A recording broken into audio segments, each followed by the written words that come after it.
Hello everybody, welcome to the question number 3 of negotiable instrument act. तो चलिए आप मेरे साथ इस क्वेश्चन को पढ़ेंगे, देखते हैं आपको समझ में आ रहा है कि नहीं। आई एम श्योर समझ में आ जाएगा, पर क्या आपको लिखना आ रहा है कि नहीं, बात है वो। क्योंकि समझ में आ जाने से थोड़ी एग्जामिनर को पता चल जाएगा कि तुम्हें आता है, लिख के भी तो आना पड़ेगा एग्जाम में। तो चलिए देखते हैं आपको अच्छे से इस क्वेश्चन को लिखना आया कि नहीं। Right with me. चलो बेटा, पहले क्वेश्चन को पढ़ते हैं साथ में। बेटा, मनोज ने कुछ गुड्स खरीदे सागर से, ठीक है, ओके। मनोज ने चेक दे दिया सागर को 14 जून को, okay.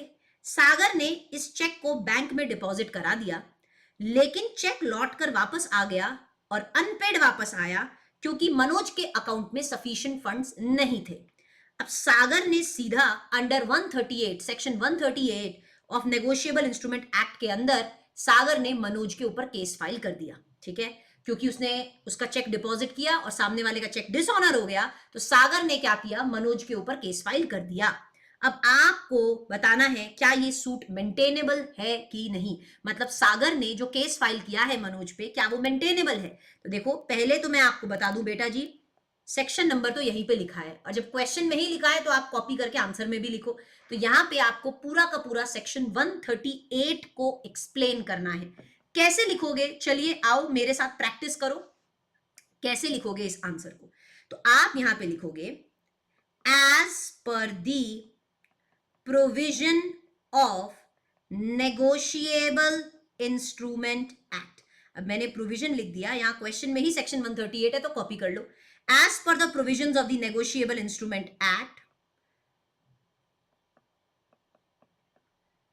Drawer issues a cheque. Drawer ने अगर एक चेक इशू किया है ऑन हिज ड्रॉई बैंक, अगर ड्रॉर ने अपने बैंक पे चेक इशू किया है, किसके लिए बेटा, for the payment of liability.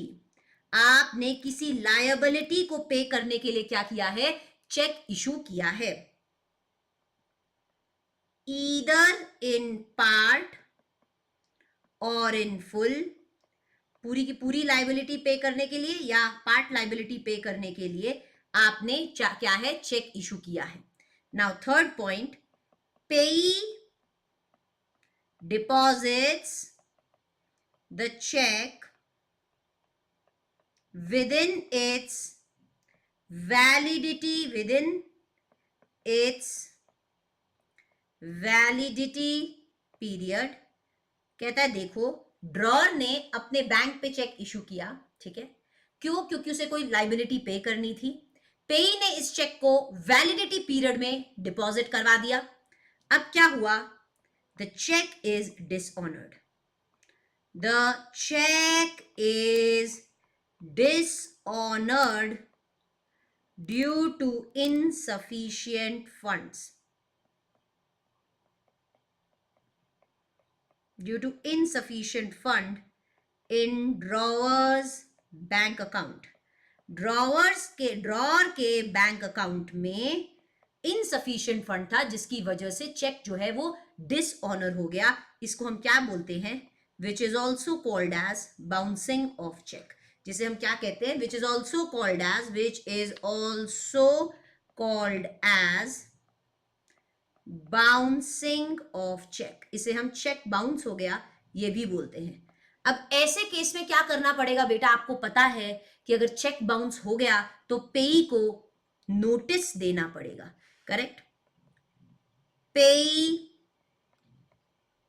Shell serve a written notice to the drawer demanding payment। आपको पेई को एक रिटन नोटिस भेजना पड़ेगा ड्रॉर को और बोलना पड़ेगा पेमेंट दो, कितने दिन में, एक मिनट, डिमांडिंग पेमेंट। सबसे पहले ये नोटिस आपको भेजना पड़ेगा, such notice shall be issued within 30 days of receiving intimation that check is bounced. आपको 30 दिन के अंदर अंदर ये नोटिस देना पड़ता है। जैसे ही आपको पता चला, इंटीमेशन मिला दैट चेक इज बाउंस्ड, जैसे ही आपको पता चला कि बेटा जी चेक बाउंस हो गया, आपको उसके 30 डेज में क्या करना पड़ेगा, सामने वाले को बोलना पड़ेगा कि मुझे पेमेंट दो, नोटिस देना पड़ेगा लिखित में, वो भी। ठीक है, अब मुझे बताओ, ड्रॉर को नोटिस मिलने के, drawer on receiving such notice shall make the payment within 15 days.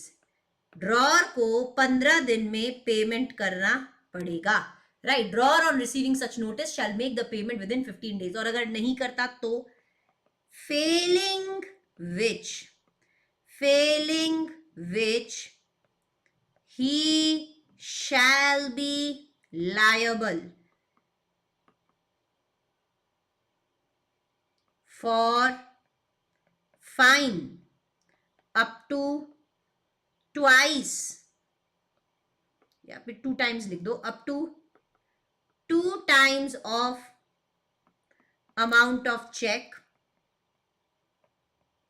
or imprisonment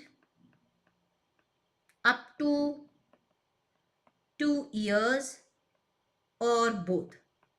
या तो आपके ऊपर फाइन लगेगा, चेक का जितना भी अमाउंट था उसका 2 गुना, या इम्प्रिजनमेंट भी हो सकती है आपको 2 इयर्स तक की, या दोनों भी हो सकती है। करेक्ट। तो ये तो आपने सेक्शन 138 लिख दिया पूरा का पूरा डिटेल में, ये आपने एक्सप्लेन कर दिया। अब देखो यहां पे क्या हुआ बेटा, सागर ने मनोज को सू कर दिया अंडर सेक्शन 138। जैसे ही चेक बाउंस हुआ वैसे ही सू कर दिया। अब सागर को क्या करना चाहिए था, तो आप यहां पे बेटा कंक्लूजन में क्या लिखेंगे, आप यहां पे कंक्लूजन में लिखेंगे, क्या लिखेंगे कि Sagar, first of all Sagar should have on the bouncing of cheque, जैसे उसे पता चला चेक बाउंस हो गया, तो 19 जून को उसे पता चला है, तो on receiving the intimation that the cheque is bounced, Sagar को क्या करना चाहिए था, Sagar should have send a written notice within the period of 30 days, 30 दिनों के अंदर अंदर सागर को रिटन नोटिस भेजना चाहिए मनोज को to demand the payment on the cheque, and Manoj on receiving the notice shall make the payment within the period of 15 days.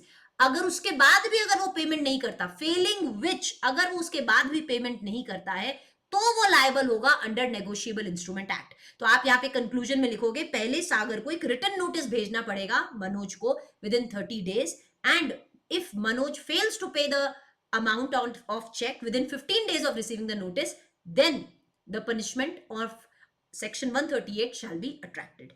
ठीक है, तो ये आप यहाँ पे कंक्लूजन में लिखेंगे। तो आई होप बेटा अगर आपको लिखने में कोई दिक्कत है तो आपको ये लिखने में दिक्कत यहां से सॉल्व हो जाएगी। तो ऐसे ऐसे कर करके आप मेरे साथ लिखो, ये लिखना बहुत जरूरी है, क्योंकि एग्जाम में जब आप बैठोगे तो अगर आपने अभी इन 3 दिनों में भी एक एक क्वेश्चन मेरे साथ 1-1 घंटा के गैप में लिख लिया ना, तो भी आपके लिए बहुत फ्रूटफुल होने वाला है। ठीक है, तब भी आपको बहुत अच्छे से समझ में आ जाएगा लिखना कैसे है। तो आप देखो अपनी लैंग्वेज में लिखोगे पर थोड़ा सा फॉर्मल लिखोगे। ठीक है, चलिए सी यू इन 1 hour अगेन बेटा, 1 घंटे में वापस मिलते हैं with another question. Okay, see you, have a good day, bye bye.